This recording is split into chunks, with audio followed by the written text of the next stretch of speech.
Hello, thank you for joining us today. I'm Allison Van, and I'm the Executive Director of the Center for Research in Empirical Social Sciences, or CRESS, at McMaster University. I'm delighted to welcome Rupu Gupta to speak with us as part of the CRESS Virtual Collab Productivity During Pandemic speaker series. We're thrilled to have Rupu Gupta joining us. She is a conservation psychologist and very experienced evaluator. Her specialty is using mixed methods and inclusive evaluation practices to understand the environmental movement and culturally responsive ways to engage with the understanding and appreciation of nature. Dr. Gupta will be speaking today about conservation psychology as a pathway to change and action. So thank you so much for joining us, Rupu. Take it away. Thank you, Allison. Thank you for the invite. I'm delighted to be here and share a little bit more about my work. Allison and I have been working together for a while through the American Evaluation Association, and we're part of the leadership group for the environmental program evaluation. So it's a pleasure to kind of share a little bit more about what I do with not only Allison, but your colleagues and students who might be interested in this. So I wanted to start by sharing a little bit about where I work and how I see conservation psychology really helping the work I do, as Allison described. I work at this organization called Knology, which is a social science think tank, and we produce research for social change. We work with partners to use research to put it into practice, to empower programs, to empower different initiatives that they might be working on. And the work surrounds 6 research areas, as you can see from the list: biosphere, culture, wellness, media, behaviors, and systems. And I lead the biosphere pillar work. And my frame for this work is really to understand it through conservation psychology. And what conservation psychology is a question I get often.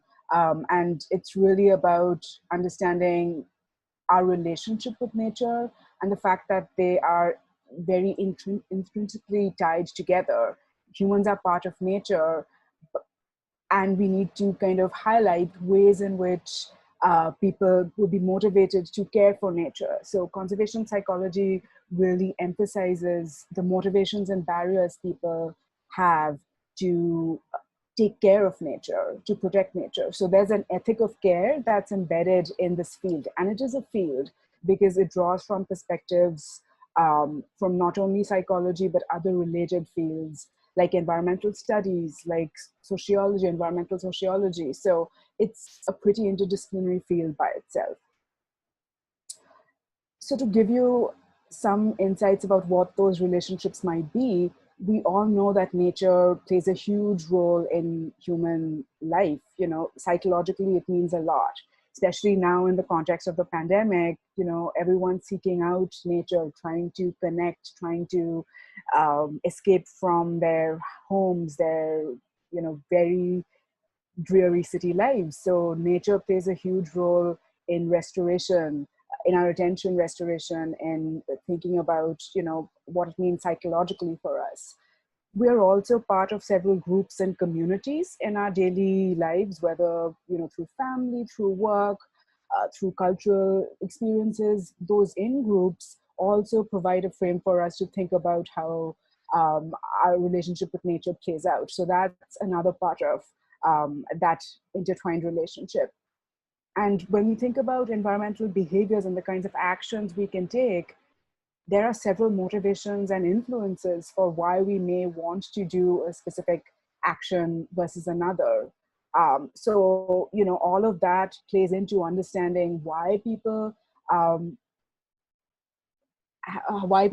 can do a specific behavior, take specific actions, or what might be some barriers for them. So conservation psychology looks at that. And, thinking about nature in our lives, manage nature, as I was saying, apart from the wilderness and the wild outdoors, there's nature in our lives everywhere, you know, in our backyards, let's say, or even in parks, in zoos and aquariums. So how do we engage with nature in these very cultivated settings? So those are some of the ways we think about our relationship with nature. And as you'll see, they play out in some of the studies and some of the evaluation contexts that I'll be sharing more about. So my professional work cuts across like three main buckets, let's say, and these are all interrelated. I conduct research. I also conduct evaluation, and capacity building I see as a way to really sort of do trainings and build greater awareness of what research and evaluation might be. And as the slide shows, research has a specific goal where it is really trying to do a systematic investigation to produce generalizable knowledge. So there's a greater, broader implication for research, whereas evaluation has a more specific, more contextual focus, where we are systematically investigating an object to determine its worth or merit. And that object may be a program, an activity, an intervention, curriculum. The point of evaluation is to really study what its value is and how it's effectively producing what it's intended to. And it usually has some implication for decision making, for change in any program and the structures it produces. And so that's kind of my work focus. And I often see those connected, like those aren't happening in discrete buckets necessarily. And I'll give you examples of that. And capacity building, the work I do is really focused on trainings about, you know, evaluative thinking in organizations. How can, after the role we have played as evaluation partners, how can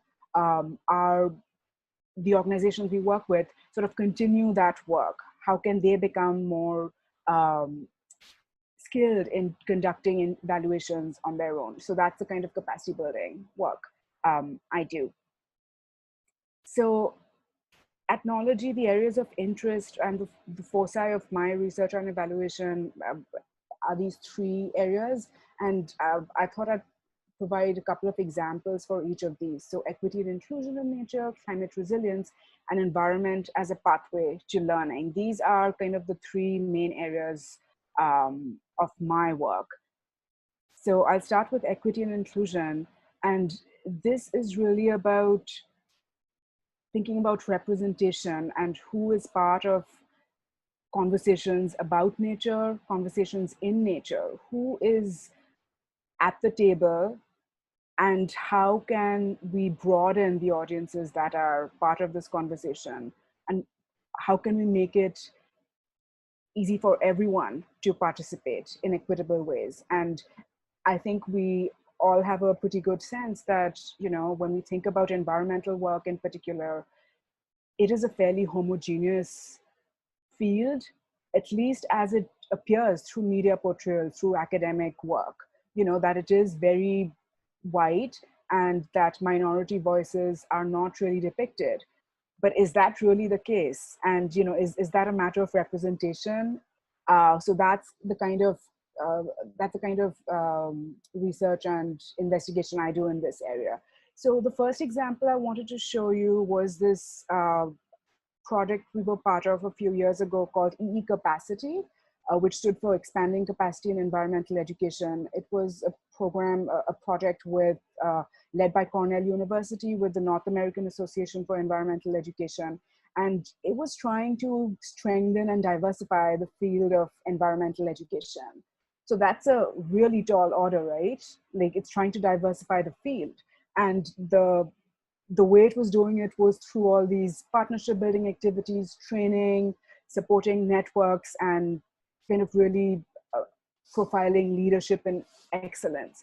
We were the research and evaluation partners. So that's an interesting role, right? Because we weren't just the evaluators, we were also the research partners. And right at the start of the project, we were kind of curious about what does diversity in the environmental field look like? Is it just about racial and ethnic representation? Is it, different ways of thinking about nature and the environment? Is it all of these? So one of the first studies we did was to really get at the different perspectives that the field thinks about when they're thinking about environmental work. Because environmental work, if you close your eyes and think about it, it could be, kids connecting with outdoors. It could be restoration work in local communities. It could be climate action in communities. So there's a whole range there, right? But how does the field really think about it? So that was like one of the first studies we did. And then we went on to really dig into how collaborations might happen, especially between, groups who are vetted or aligned to one of those pedagogies. Um, because our work sort of highlighted the 5 different ways in which people thought about environmental work, we wanted to see what collaboration might look like.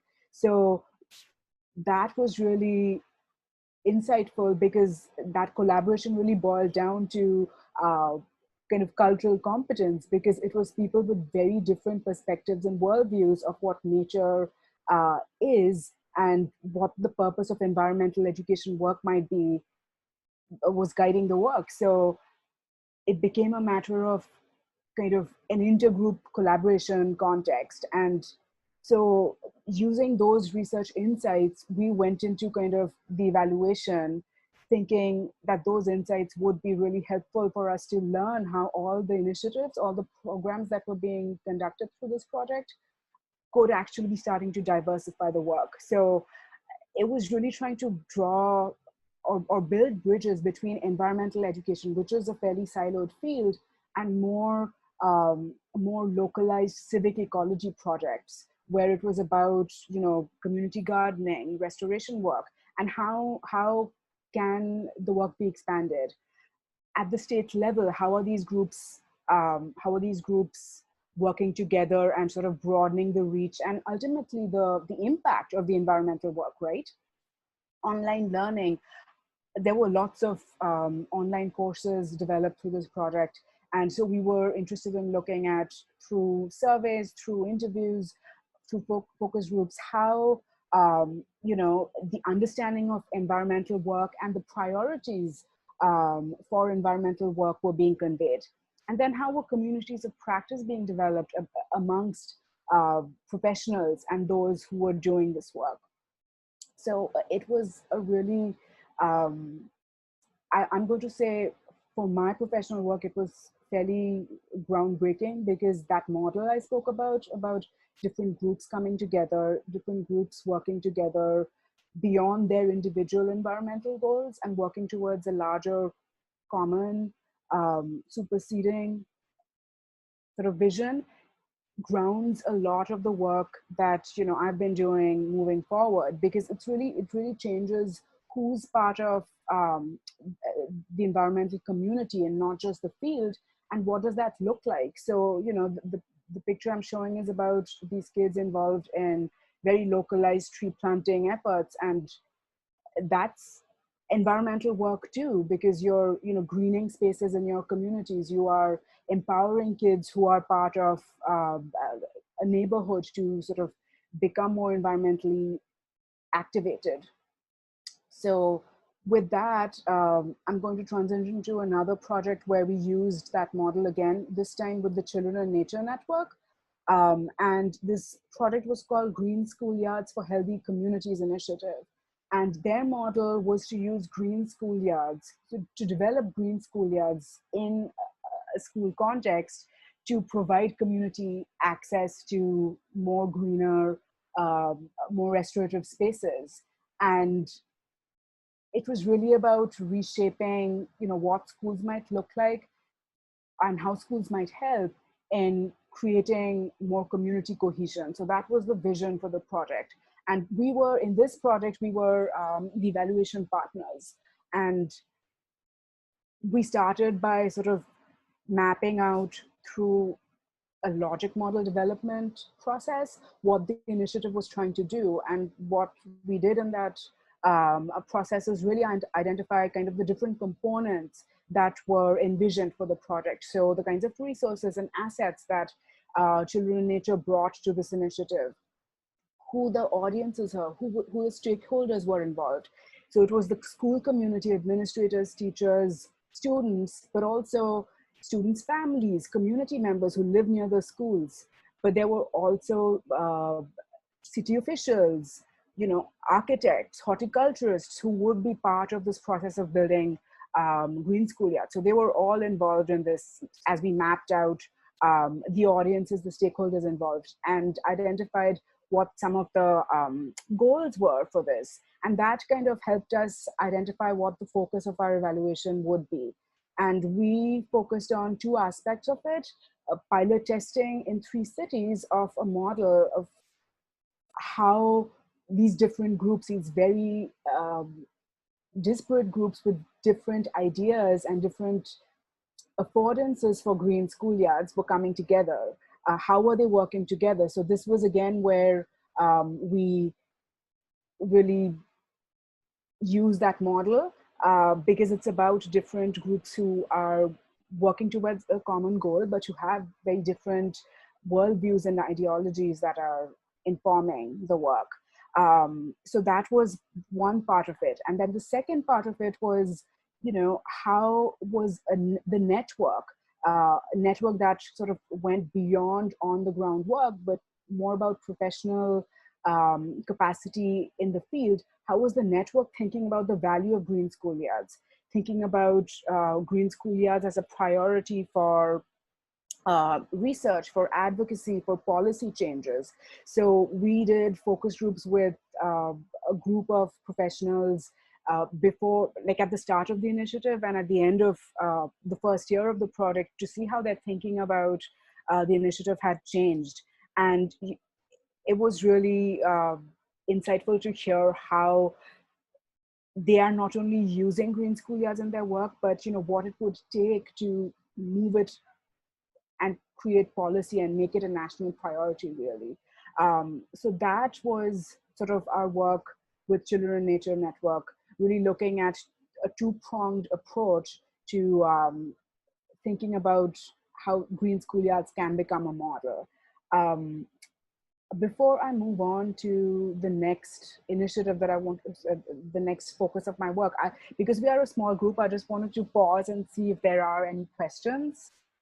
Well, I can start, and then others, if you want to indicate that Sure. you have a question. So it strikes me that there's a bit of a bifurcation in the environmental movement between those that are looking at broad interventions and systems level, and those that are focused on community level and the experiences people have with nature. And so I'm really curious about what the framework of conservation psychology has illuminated about the value of local and smaller efforts in order to engage people in what a number of people in the environmental movement tend to think of as, the big systems work. Right. Well, that's a great question. I think one of the things that I value about the conservation psychology insights and perspectives is that it's very attentive to the people who are involved in any given environmental program initiative, because it is about human motivations and human interests. It is always focused at some level on the people who are involved in those initiatives, whether very localized. For example, the green schoolyards that are happening on site, so that's one work. But in the same project, we are looking at systems level change that's happening at the network, right? And I think what conservation psychology really offers is a way to examine the priorities that surface in those two different groups. And what we are trying to surface is, at least for more localized work, it might be more micro. And it is more micro because it is about meeting specific needs that are of interest in these communities. For green schoolyards, for instance, many of the spaces around the schools are food deserts. They lack green spaces. You know, there are lots of other systemic social issues that are that need to be addressed in those communities. So we see that there is often that interconnection between not only environmental goals, but also social and health goals. And so that becomes a priority to address. And understanding what the needs are for that group becomes paramount. Whereas at the systems level, you know, I mean, looking at the network, that's about sort of longer term, large scale work. So the change might, what might need to change to make research, advocacy, policy for green schoolyards happen is kind of, it needs more traction, needs more buy-in from a lot more groups and organizations. So part of what we learned through the evaluation was that that is something that needs to happen at a more larger scale, because it, at the point where we did the evaluation, it was a smaller group who were interested, but it hadn't reached that level of scale to actually create change, and that's totally acceptable, but and practical. And what conservation psychology tries to do is identify some of the markers that might or indicators that might help push that process faster. You know, so what does conservation psychology have to offer? So one of the ways we were looking at it was through the role of sort of group identity and how that played a role in the interests that were coming together as you're thinking about the work. You know, what will it take to identify that larger goal beyond your specific interests? So I think that's the model we are at least seeing in some of the work I'm doing to look at that. I'll give you some more examples, Alison, of some of the work in the climate resilience field, but also in some of the other work I've been doing. Thank you. Cheryl has a question, then if we have time, I have one more. It's just a small question. I was wondering about, we're seeing more and more how communities are much more transient, where families coming in renting and then perhaps leaving to go back into the suburbs, or even just moving right out.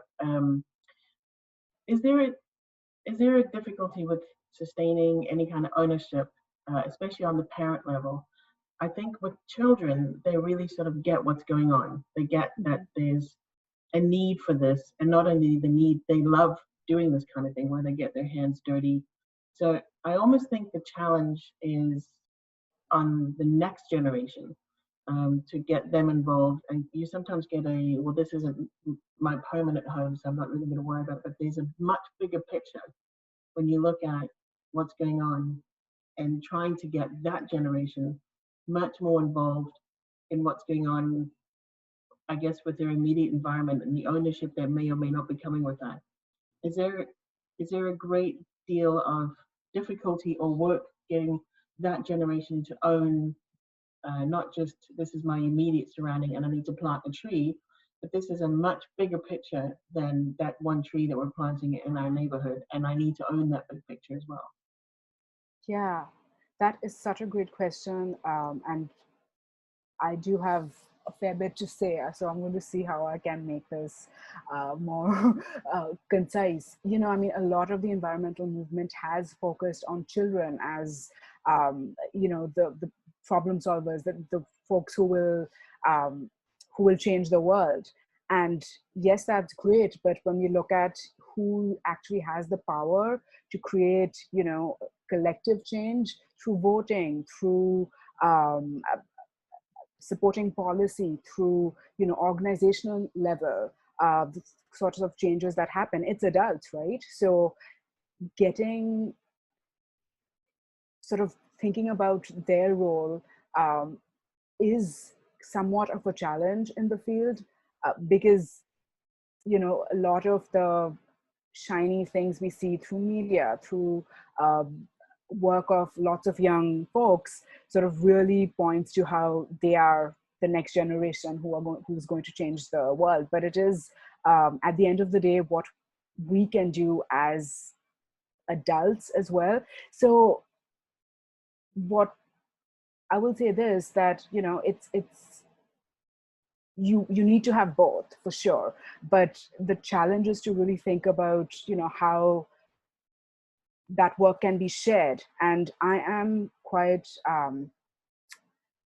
hopeful that at least in some of the work I'm seeing, there's a lot of intergenerational collaboration that's happening, especially at the community level, where in some cases the kids may be sort of starting to think about projects to engage their communities, but they're engaging with a larger group. They're engaging with their families that comprise not only their parents, but aunts, uncles, grandparents. So it becomes that level of engagement. And I think there's a lot to be done in the movement generally to kind of really underscore that adults have a lot more sort of purchasing power, a lot more like power, I think, is what it is, that they have the capability and they have the means to change their purchasing behaviors, change where they choose to donate. So that kind of thing, I think, needs to be more of a priority in the field moving forward. So if there are no questions, I can jump back into the presentation. I'll happily save my second one to the end. Great. Okay. So my climate resilience work has focused primarily as case studies in very localized communities, and it's the work we're doing with the New England Aquarium in Boston and the Aquarium of the Pacific in Long Beach in California. And one of these projects, Communities Advancing Science Literacy, is trying to draw partnerships between the aquarium and community organizations to co-develop plans for resilience. Both of these communities I mentioned in East Boston and in Long Beach are coastal communities, and they have a lot of social and environmental vulnerabilities where they live. And so it is an opportunity for the aquarium to really engage their broader community, and also for the communities to engage with the aquarium and learn about additional resources that they may not have access to think about resilience. And I'm saying resilience as if, that's a word that everyone thinks about in a similar way, but it's not. Resilience is typically a very academic, a very professional word that's sort of imposed on, the work that's actually happening on the ground. So part of our work was initially to really get a sense of what resilience looked like for these communities that this project is working with. And resilience ended up being more about economic resilience, more about health priorities, about having more green spaces, about wanting to make decisions in their community. So these were things that were surfaced through interviews we did with some of these community partners. And it became very apparent that relationship building was the key to kind of the long-term actual development of resilience. And so the first year of our project really focused on that partnership building. And again, like we were looking at it through that lens, through the model that I described starting as I started the presentation. And even though the goal of this project was science literacy as a means to build resilience, we are seeing that that is a longer term goal, because still there is trust and kind of trust and camaraderie built between these very different groups about understanding each of their priorities and their goals. There will be no movement to actually develop long-term plans. So at the end of the first year of the project, we did see that there were some community events that did come about, that involved sailing, that involved whale watching through the aquarium, but also leveraging some of the resources that the partners brought in. So if you see in the bottom right, the poster about What's Up Eastie. What's Up Eastie is a local radio station. So they created PSAs about ways in which the community could be engaged in thinking about bettering their community. So this is a work in progress still, but at the end of the day, we are learning that it is about the evaluation surface, that partnership building is key to really being able to respectfully and equitably build plans for the future. And I think at the end of the second year, we saw that there were additional projects going on where local marshes and local wetlands protection activities were happening with the groups, between the two groups. On a similar level, there's another partnership that the aquarium is doing, which is called Community Partnership for Resilience. This time, this is a partnership with local municipalities around East Boston. And in this instance, the model is really to kind of think about youth in schools as a way to develop what are called these public education projects to engage the communities. So teachers play a huge role in this project because they are the ones who are drawing the connections between science and environmental work and actual on the ground change. And so the bulk of the first year, even the second year, was really understanding how teacher capacity can be built through this project to really engage the students. So the teachers had a lot to learn as well in the process. And, as you can see from these pictures, these were some of the art projects that came about through the students as they wanted to engage their community in the work. Interestingly, for both these projects, we are again the research and evaluation partners. So while we are kind of focusing on the immediate evaluation, we also have in mind sort of thinking about at a larger scale what this model might mean for other community resilience partnerships on the ground. So as these projects wrap up, that's going to be our focus moving forward. How are we doing with time, and do we want to pause for questions? Okay, so I'll squeeze in the one from before that okay. I'm really curious about. In a lot of fields, there have been, particularly in the last decade or so, real understanding about the harmful way those fields have engaged with people of color and other communities of disadvantage. And there have been some kind of minute efforts in the environmental field, but within mainstream environmentalism, I think it has still failed to undergo a reckoning. Mm-hmm.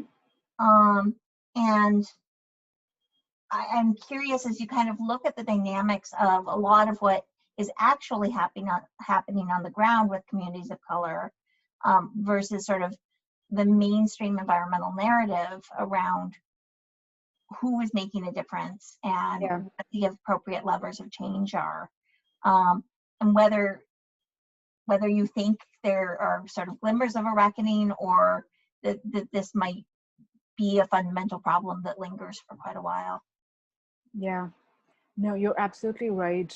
It is about the environmental field and who is quote unquote represented in it. Who are the faces we are seeing who are actually creating change and making decisions about environmental change that we know needs to happen. And unfortunately, media narratives, academic narratives really highlight,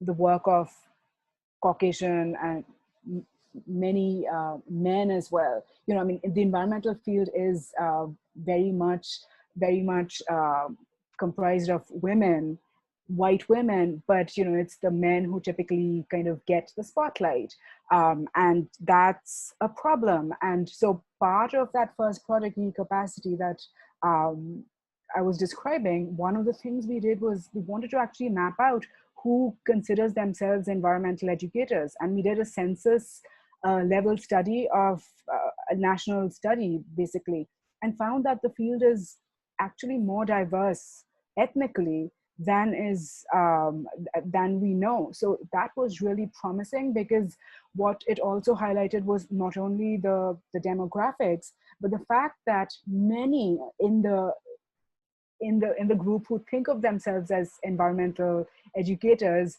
are doing work that's unpaid. So they're not affiliated with environmental organizations or national level associations, but they're doing it, as vocation. They're doing it as part of their environmental interest in communities through volunteer work, etc. So that is very promising, but it's also a little depressing, because these folks are not part of the community. They are not considered as part of the field. So I think the field needs to reckon with that. It will be a long-term kind of trajectory for that. But what I am hopeful about is there are lots of efforts that happen on the ground that are led by people of color who are actually thinking about very critically the intersections between environmental and social and health interests, and what that really means to create change agents, because they are the ones who are leading environmental justice movements. And I keep getting I keep sort of learning more and more about the environmental justice movement, and one of the things that's very striking that I learned about was embedded in the principles of environmental justice is this idea of equal partnership and being part of a community together to create that change, whatever it might be. And I think that that's what needs to happen in the field to really enable more systemic change, to think about who are the voices we'll see more and more of. So that's what I'm hopeful about. And I will say, I mean, even though this is anecdotal and, just my personal experience, media narratives of late, at least, we're seeing more coverage of, more localized efforts. It's not just about kind of what NOAA is doing or what the EPA is doing. So there is more. I'm hopeful that that coverage at least will get more attention to what's happening on the ground. Okay. Any other questions at this point? All right. I think feel free to move on. So the last piece I wanted to highlight in the work I do is how the environment can be a pathway to learning.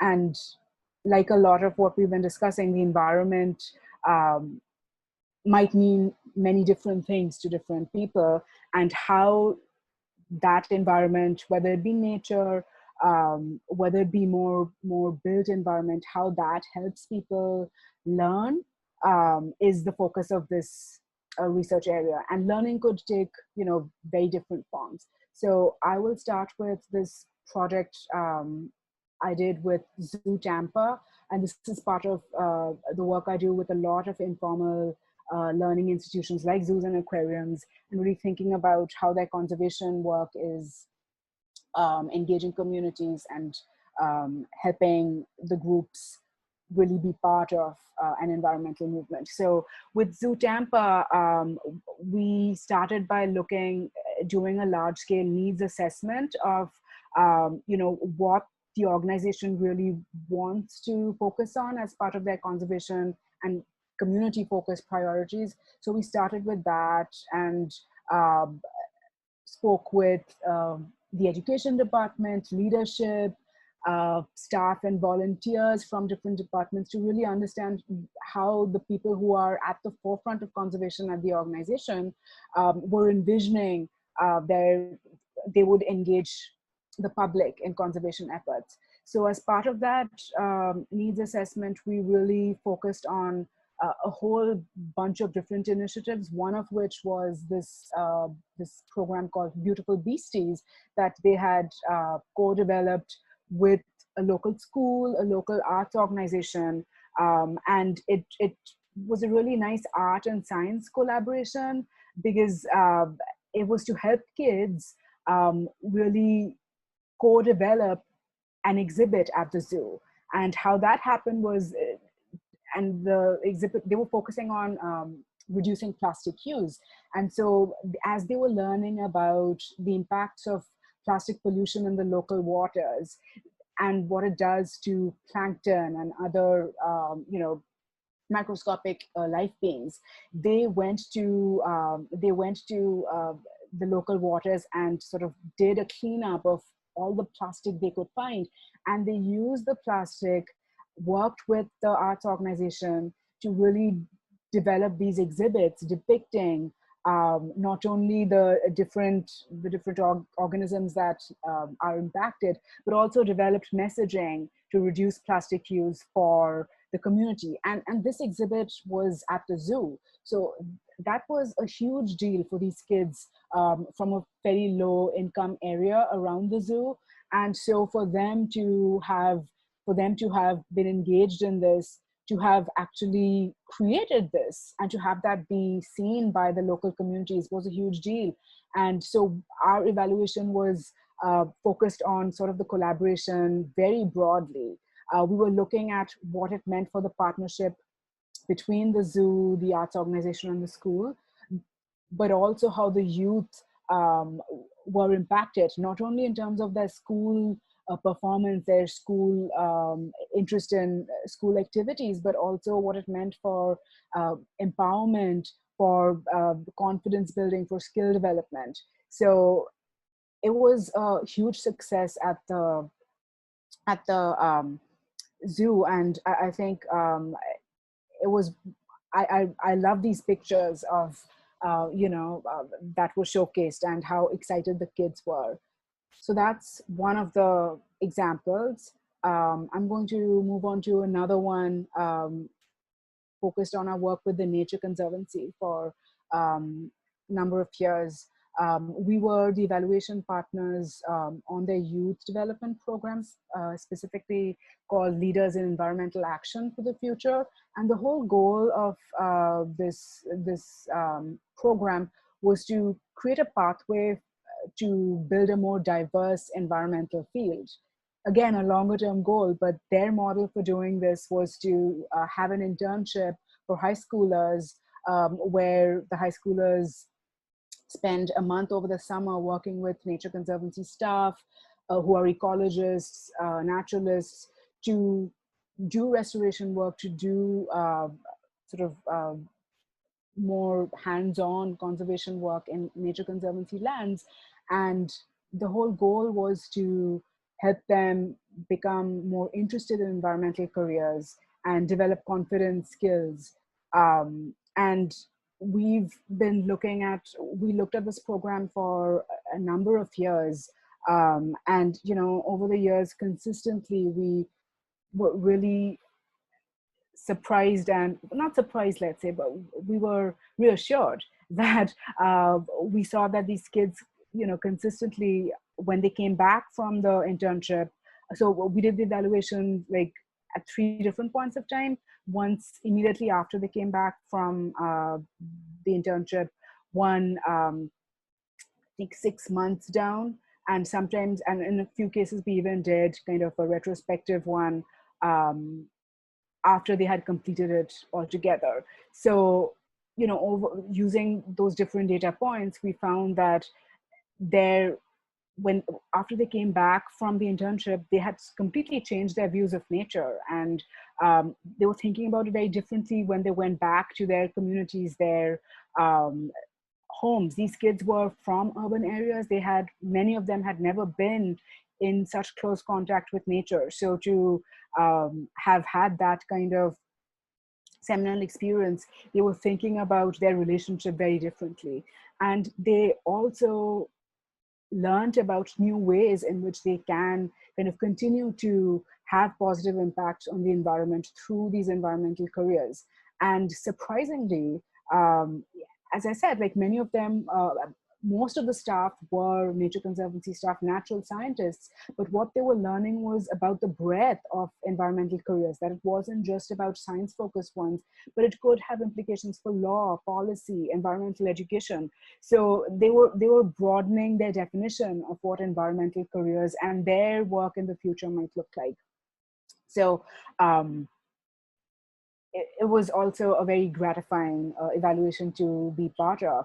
And, you know, I mentioned we were part of this initiative as the evaluation partners, but we were also interested in kind of highlighting how some of these models could be used on a larger scale that other organizations might be interested in. So we actually published some papers and looked at, you know, the model that Nature Conservancy is using. And we have a couple of papers, one paper in review right now that's looking at what the implications for these new environmental career understandings might be for diversity in the field. So that's something that the Nature Conservancy was interested in, which is why we were able to do that. So I like playing the research and evaluation partner interchangeably as is feasible in any given context. So with that, I think is the end of my presentation, and I have put together like a bibliography of some of the products that came out from some of these projects. And, you know, like most of them are peer-reviewed papers, but there are a couple of reports which are available on our website, which you can access. And I'm happy to share this presentation, you know, with Cheryl and Allison to share amongst your colleagues. That is it. I will now open it up for more questions. Can I ask perhaps a little sensitive question? Yeah. I'm not really familiar with how the politics in America works very well, but right now you have a leader that isn't incredibly supportive of environmental change or climate change, to say the least, and has been cutting funding to some of these programs at a massive level. But on the other hand, you've got somebody like Alexandria Cortez, who's incredibly passionate about, you know, green projects, environment, and climate change. So at what level does that, does it even affect the kind of research and work that you do, where you've got, you know, such opposing parties? And forgive me for not really understanding how the politics works there, but does it affect the work that you do and being able to get out into communities and when programs are cut like that? Is it at the moment, and even now with all the, you know, this awful crisis that's going on now, is it at all affecting what's going on, and does the politics of those two play into, you know, the kind of work and the kind of good work that you can actually do? Yeah, no, such a great question. And like this, what you're raising is things we have been thinking about. I have been thinking about for a while, and, you know, I think the current moment makes us sort of reflect and really dig into the actual on the ground implications of that. So without going into specifics, what I will say is, you know, it really matters the kind of funding opportunities and the kinds of priorities government at any level sets on especially environmental work. This isn't new information, but that is definitely a big change that definitely a big shift that I have noticed in my work in terms of the funding that's available, in terms of the priorities that people should, focus on. And the fact that there are other politicians, that there are politicians who see the value of prioritizing environment, prioritizing climate change is promising, because that there is support for that. It's just a matter of getting more public support for that, and that's the kind of ownership, and that's the kind of power I was talking about in terms of what people can actually achieve in terms of making sure they, their priorities are met. So at that level, I would say, it's impactful. What it means for, so I'm hopeful that there will be a time where that will become more of a priority, and there will be more funding for organizations like ours and our partners to actually seek the funding to get the funding to do the work. But then on another level, again, promising level, because the work we do is with partners who see the value of environment and see the value of prioritizing climate action.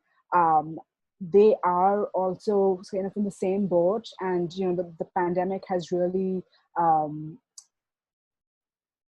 let's say, pandemic has slowed down some of the work, to say the least, but it's still moving forward. We understand that it will take more time to accomplish the goals that were set, but it also has provided an opportunity to really rethink some of the priorities in these projects. Most of the examples I provided, were really focused on communities where environmental justice concerns were big, which were communities of color, which are also impacted most by the pandemic. So there's a double whammy there, but there's also opportunities for the residents to kind of become more involved in, sort of pushing this forward, and kind of seeing the intersections between those. So that's where I'm hopeful that there is on the ground work that's going on, and that we will, in a near future, get the sort of policy level, funding level support that this field, the field and the community really desperately needs. I have one last question.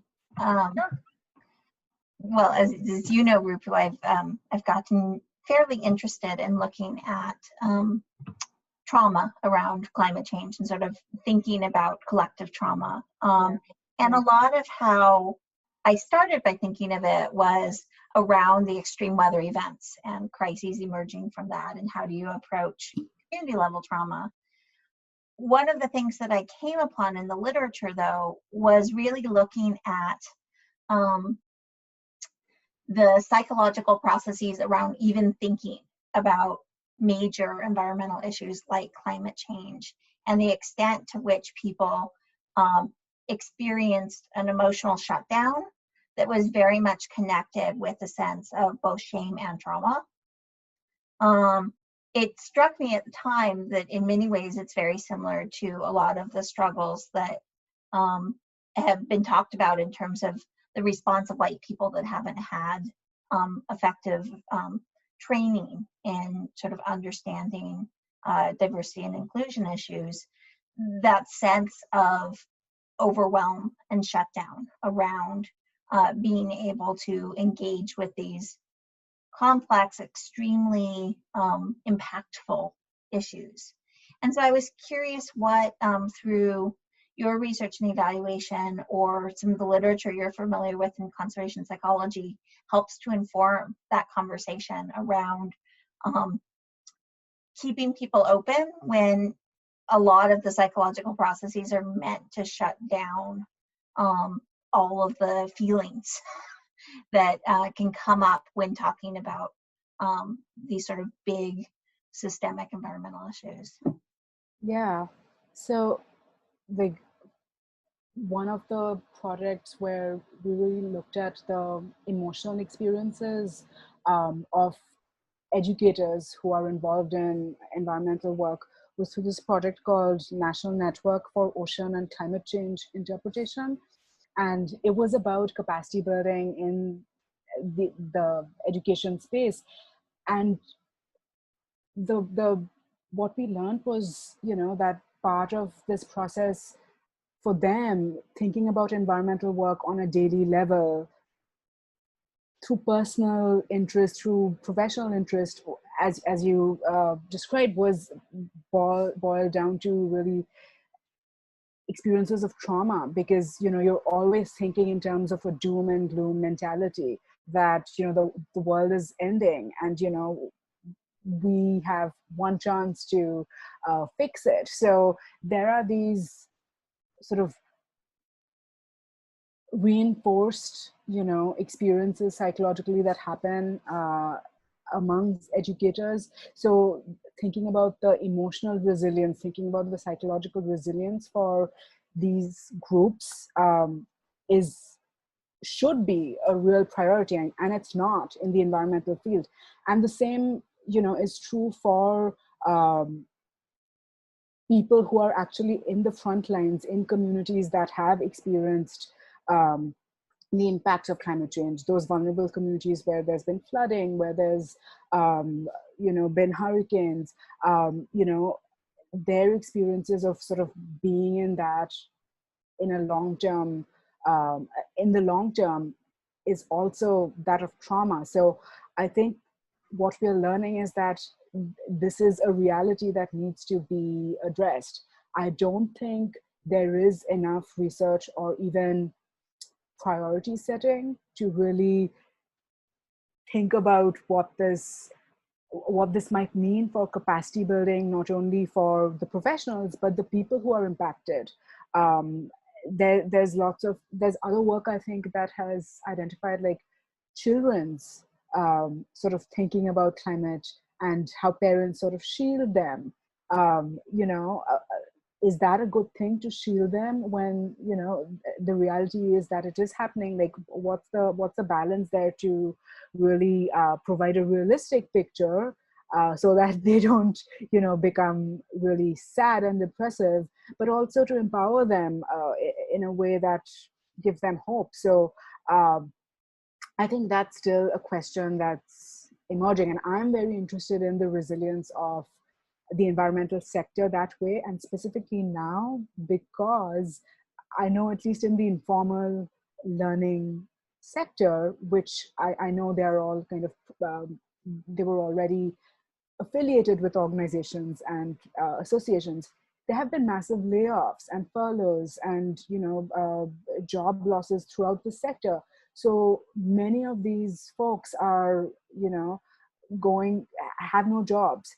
So I'm curious, like in this context, but knowing what their professional work is, to think about environmental change, how those two things intersect and what resilience might look like for the sector. So this is something I'm super interested in, and happy to chat more, Ali, to kind of see how you are thinking about it as well. Well, thank you so much, Rupu. This was wonderful, and we really appreciate your time and willingness to come speak with us. Thank you for inviting me. I hope this was helpful for I mean, it wasn't a big group, which is totally fine. I appreciate all the questions you all posed, and I hope it gives you some additional insight about some of the environmental work that's going on.